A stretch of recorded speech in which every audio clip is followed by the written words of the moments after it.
السلام علیکم بچوں، آج ہم سننے جا رہے ہیں ایک عقل مند لڑکے کی کہانی۔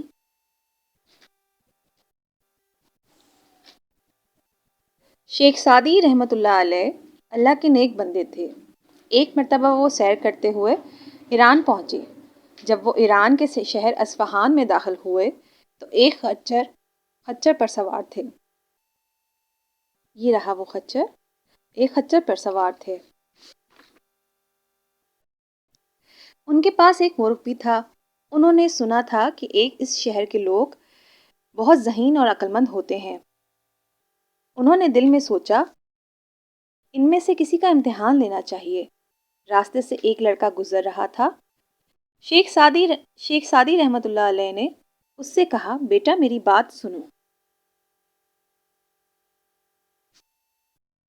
لڑکے نے پوچھا، جی فرمائیے، آپ کیا کہنا چاہتے ہیں؟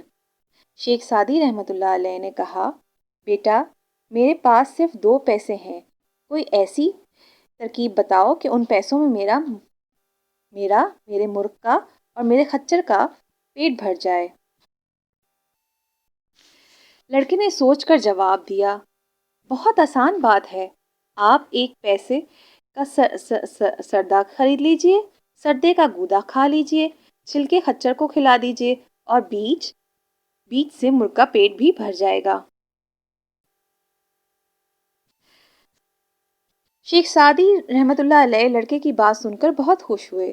اب انہیں اندازہ ہو گیا تھا کہ بچے بھی بڑوں کو عقل کی بات بتا سکتے ہیں۔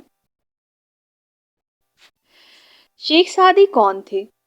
آئیے ان کے جواب بھی آپ کو ڈھونڈنے ہیں اور بتائیے گا شیخ سعدی رحمۃ اللہ علیہ کون تھے؟ اصفہان کس ملک کا شہر ہے؟ کہانی میں کن 2 جانوروں کے نام آئے ہیں؟ لڑکے کی بات سن کر شیخ سعدی رحمۃ اللہ علیہ کو کس بات کا اندازہ ہوا؟ اس کہانی کا کوئی مناسب عنوان تجویز کیجیے۔ کمنٹ باکس میں اس کہانی کا مناسب عنوان تجویز کیجیے اور ان سارے سوالوں کا جواب دیجیے تاکہ آپ لوگ پھر آگے نئی اسٹوری سن سکیں۔ بہت شکریہ۔